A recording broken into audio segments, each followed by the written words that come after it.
اللهم صل على محمد وآل محمد۔ جمعے کا دن ہے، ظہور کا متوقع دن ہے، ابھی تک 9 بج گئے، امام نہیں آیا۔ ہم میں سے کتنوں کو پریشانی ہوئی کہ آج جمعے کا دن گزر رہا ہے، مولا آپ ابھی تک نہیں آئے، چند گھنٹے رہ گئے ہیں، دن گزر جائے گا۔ کتنوں کی آنکھیں امام کا انتظار کر رہی تھی،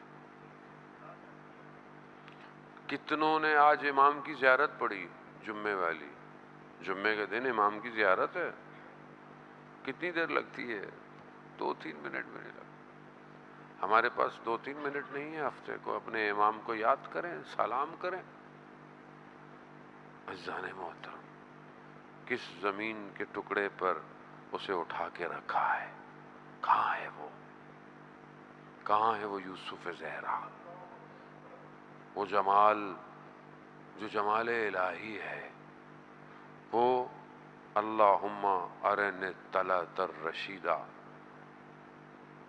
کہاں ہے وہ درخشندہ پیشانی، وہ زیبا رخ چہرہ، کہاں ہے وہ؟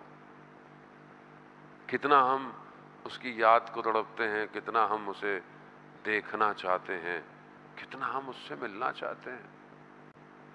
عزیزان محترم، خب یہ جب تک احساس نہیں ہے، جب تک موومنٹ نہیں ہے۔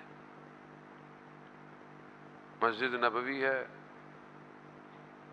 شروع اپنی ذات سے کرنا۔ مسجد نبوی ہے، شخص عرب بیٹھا ہوا ہے رسول کے بعد، ایک فقیر آیا، عرب بدو تھا، لباس بہت صاف نہیں تھا، بیٹھا، برابر والے شخص نے اپنے لباس کو تھوڑا سمیٹا کہ کہیں لباس خراب نہ ہو جائے۔ رسول خدا متوجہ ہو گئے، اسے شرمندگی ہوئی،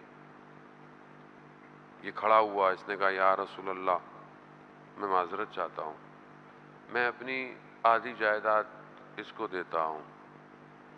وہ کھڑا ہوا، اس نے کہا یا رسول اللہ مجھے نہیں چاہیے۔ کہا کیوں؟ کہا میں نہیں چاہتا کل میں بھی اس کی طرح کروں۔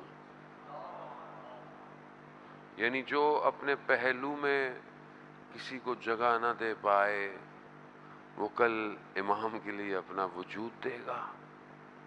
بہت مائنر سی چیزیں ہیں، ہم یہیں پھنسے ہوئے۔ عزیزان محترم، جو تھوڑی سی جگہ کسی کو نہ دے پائے، جو اپنے مال سے کچھ دے نہ پائے، جو اپنا وقت دے نہ پائے، جو اچھا مشورہ نہ دے پائے کسی کو، وہ امام کے لیے جان دے گا۔ سب سے امپورٹنٹ چیز انسان کی جان ہے۔ آج دنیا ہمارے ساتھ یہی کر رہی ہے، آج ہم سے ہمارا وجود چھین رہی ہے۔ یہ سوشل میڈیا، یہ ساری چیزیں، یہ جو فشار ہے، یہ جو پریشر ہے سوسائٹی کے اوپر، یہ جوان کہ جس کا دل اور قلب بڑا پاک ہوتا ہے، اسے آلودہ کیا جا رہا ہے۔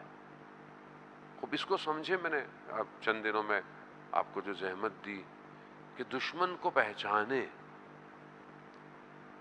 امام تک پہنچنے کے لیے دشمن شناسی بہت ضروری ہے۔ آپ اپنی زندگی میں خود اسکروٹننگ کریں کہ کون سی چیز رکاوٹ ہے مجھے امام تک جانے کے لیے۔